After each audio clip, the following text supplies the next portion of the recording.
Ini adalah magang yang berusia 70 tahun. Hari pertama kerja, yang dikeluarkan dari tas rekannya. Semua perangkat elektronik, earphone, dan smartphone. Lihatlah punya dia. Dibukanya tas kuno dan dikeluarkan 2 pena, kalkulator dan kacamata. Bahkan ponselnya sudah ketinggalan zaman. Dalam pekerjaannya, tidak bisa memakai komputer. Apapun tidak bisa dia lakukan. Bos tidak suka padanya. Ingin memindahkannya ke departemen lain. Tetapi mereka tidak tahu magang berumur 70 tahun ini. Dia adalah seorang bos yang serba bisa. Namanya Ben. Pernah menjabat sebagai wakil bos selama 20 tahun. Setelah pensiun dia pergi keliling dunia. Berolahraga di taman. Main golf dan menonton film. Kehidupannya sangat santai. Bahkan dia belajar Mandarin. Apapun sudah dia pelajari. Sampai 3 tahun lalu istrinya meninggal, membuatnya merasakan kehidupan yang hampa. Untuk mengisi kekosongan ini dia pergi restoran ngobrol dengan orang lain. Tetapi bapak tua 70 tahun tidak bisa mengikuti perkembangan topik terkini. Sampai hari ini, di pasar dia melihat sebuah brosur. Sebuah perusahaan internet sedang mencari magang senior. Ben langsung tertarik. Jika bosan maka pergi bekerja saja. Setidaknya dia pernah menjadi atasan selama 20 tahun.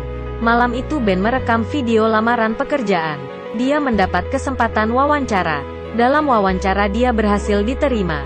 Semua dikarenakan pengalaman dan karakternya yang baik. Ben berhasil mendapatkan posisi asisten bos. Tetapi bos ini tidak begitu peduli padanya. Nama bos ini adalah Jules. Wanita ini pintar dan cantik. Hanya dengan waktu beberapa bulan, dia mengembangkan kantornya menjadi 200 karyawan. Tentu saja dia mengorbankan waktu pribadinya. Dia ikut serta dalam semua pekerjaan. Tiap hari dia sangat sibuk. Demi menghemat waktu dia mengendarai sepeda di dalam kantor. Wanita kuat dan tegas ini, mana mungkin bisa tahan terhadap kakek tua yang lambat. Hari pertama kerja, Jules ingin memindahkannya ke departemen lain. Tetapi Ben sangat bersikeras ingin menjadi asisten bos. Mitra kerja berkata padanya, bos harus menjadi contoh bagi bawahan. Akhirnya dia menerima Ben dan berencana mengajarnya. Semenjak bekerja Ben mengatur alarmnya. Dia tiba di kantor tepat waktu. Malam hari dia lembur mengikuti bos. Tetapi tidak ada pekerjaan untuknya. Mana boleh begini. Jadi Ben berencana memulai. Pertama dia membantu departemen logistik mengirimkan barang. Lalu membantu departemen layanan pelanggan untuk memecahkan masalah. Setelah itu mencari ide bersama departemen desain. Dengan pengalaman kerja dan pesona pribadi, beberapa hari saja Ben sudah disukai oleh rekan kerja. Dia pun mengajari rekannya bagaimana mendapatkan hati wanita, dan menerima rekannya tinggal bersama ketika rekannya diusir. Seperti pria tua tradisional, sopan dan baik hati, tetapi juga menjaga jarak yang nyaman dengan orang lain. Pagi hari ini Ben datang 1 jam lebih awal. Dia membersihkan meja berantakan yang tidak disukai bos. Hal ini juga menarik perhatian bos. Bos juga sangat berterima kasih padanya. Dengan cepat, magang yang berumur 70 tahun ini mendapat pekerjaan pertamanya. Pekerjaannya adalah menyuci pakaian bos. Saat dia membuka pintu dia melihat bos sedang menangis.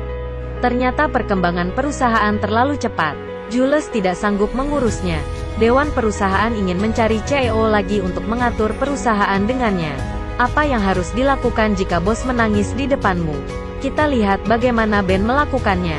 Dia meminta maaf dulu karena sudah menyela. Meminta maaf, berpura-pura tidak tahu, dan berkata ingin mengambil baju.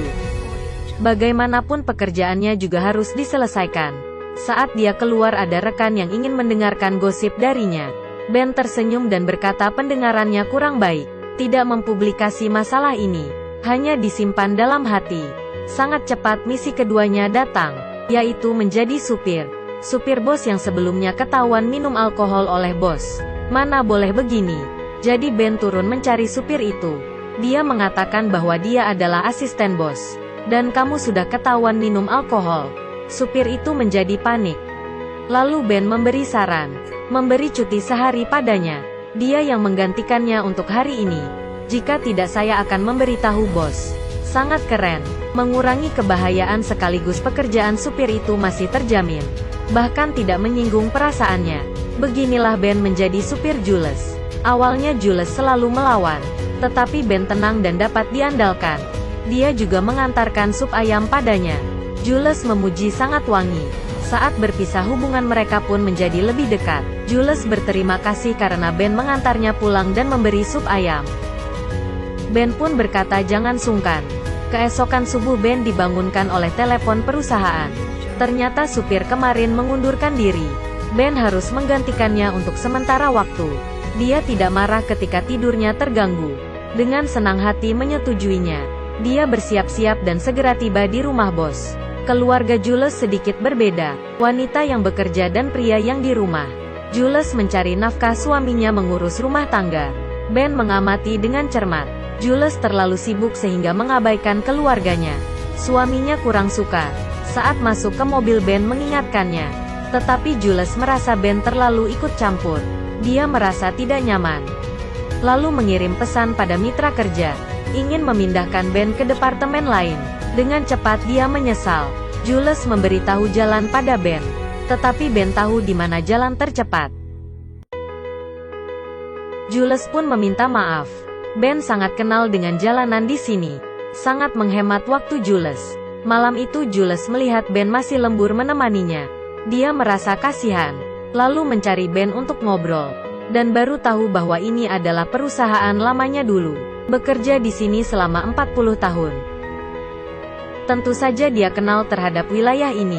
Setelah perbincangan Jules semakin kagum padanya. Mengagumi sikap hidup dan semangat kerjanya.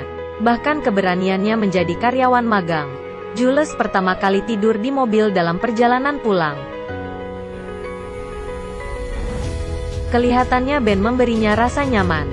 Keesokan pagi dengan senang dia masuk ke dalam mobil. Tetapi melihat supir diganti menjadi seorang wanita lain. Jules bertanya pada di manakah Ben. Wanita ini menyetir terlalu mengerikan. Jules sangat stres. Ternyata dia lupa menghapus pemindahan departemen Ben. Dia lupa menghapus pemindahan departemen Ben. Hampir saja dia mempertaruhkan nyawanya karena hal ini. Jadi dia mencari Ben untuk meminta maaf. Dan mengundang Ben untuk bekerja kembali dan menaikkan pangkat.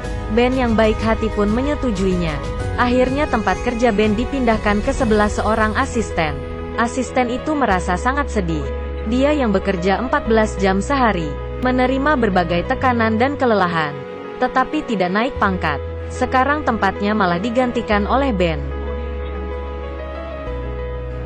Ben hanya bisa menghiburnya. Dan mengingat dalam hati, apa perasaan memiliki asisten profesional begini? Jules merasa sangat senang dalam bekerja. Dengan pengalaman kerja selama 40 tahun, Ben langsung mengetahui masalah perusahaan, yaitu dalam pengoperasian produk. Dia menganalisis dan memberi solusi yang terperinci. Jules sangat terkejut. Pria ini punya pengalaman kerja selama 40 tahun. Terlihat jelas. Di saat ini Ben tidak melupakan asisten itu. Dia berkata asisten itu sangat membantu. Karena perkataannya, Jules pun memperhatikan keberadaan asisten itu. Pekerjaan Ben tidak hanya menjadi supir, tetapi juga membantu Jules menjaga putrinya. Tidak hanya demikian, dia dapat membantu menyelesaikan masalah. Hari itu Jules ingin mengirim pesan pada suaminya. Tanpa sengaja pesannya terkirim ke ibunya. Jules terkejut karena ibunya memiliki penyakit jantung.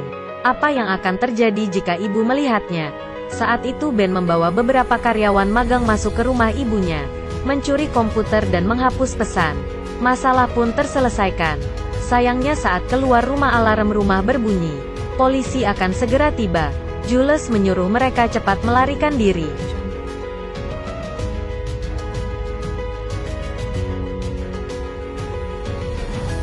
Segera mereka meminta rekannya untuk membuka pintu mobil. Perlahan-lahan Ben menjadi guru Jules. Saat Jules mabuk dan sedih, Ben memberinya tumpangan bagaikan orang tua.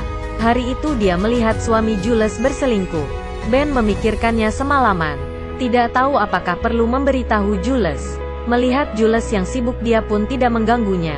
Sampai Jules membawanya pergi mewawancarai CEO baru. Di dalam pesawat, Ben terlihat aneh. Jules bertanya padanya, Ben sedikit ragu dan bercanda terlebih dahulu.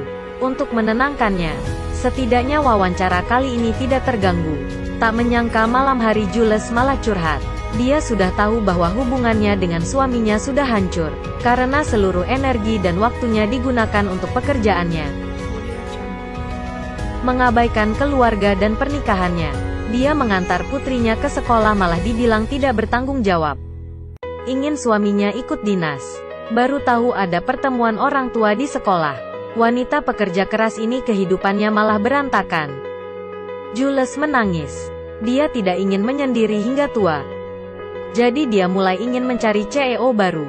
Meskipun kekuasaan dan perusahaannya berbagi dengan orang lain, dia ingin hubungan keluarganya baik-baik saja. Sudah diaturnya dari awal. Ben melihat keputusannya. Dia diam dan tidak mengganggu. Keesokan hari, wawancara sangat berhasil. Jules ingin mempekerjakan CEO itu. Tetapi sebelumnya dia ingin mendengar saran dari Ben. Kali ini Ben mengatakan apa yang ada di dalam hatinya. Ben mengatakan bahwa perusahaan membutuhkan Jules, dan Jules juga memerlukannya. Dia tidak setuju mempekerjakan CEO baru, karena selama ini dia melihat Jules begitu kerja keras, dan sangat bertekun mengejar mimpi. Ben menyuruhnya harus bangga pada diri sendiri, agar orang lain tidak mengambil hasil kerja kerasnya. Perkataan ini menyentuh hati Jules. Dia kembali ke kantor. Suaminya juga datang. Keduanya membuka hati dan membicarakannya. Akhirnya hubungan mereka kembali membaik. Saat ini Anne berencana tidak mempekerjakan CEO baru lagi. Suaminya sangat setuju, dan berkata hanya dia yang bisa mengatur semua ini. Akhir dari cerita, Jules datang ke taman memberitahu kabar baik ini pada Ben. Ben sedang olahraga. Dia menyuruh Jules bergabung, mengatakan padanya bahwa senam ini memerlukan keseimbangan. Jules pun sudah menemukan keseimbangan antara keluarga dan pekerjaan. Film yang sangat bagus. Penatua yang bijaksana. Semoga beberapa tahun lagi bisa seperti Ben. Berprinsip dan mandiri. Pandai dan rendah hati. Tenang dan bersikap sopan.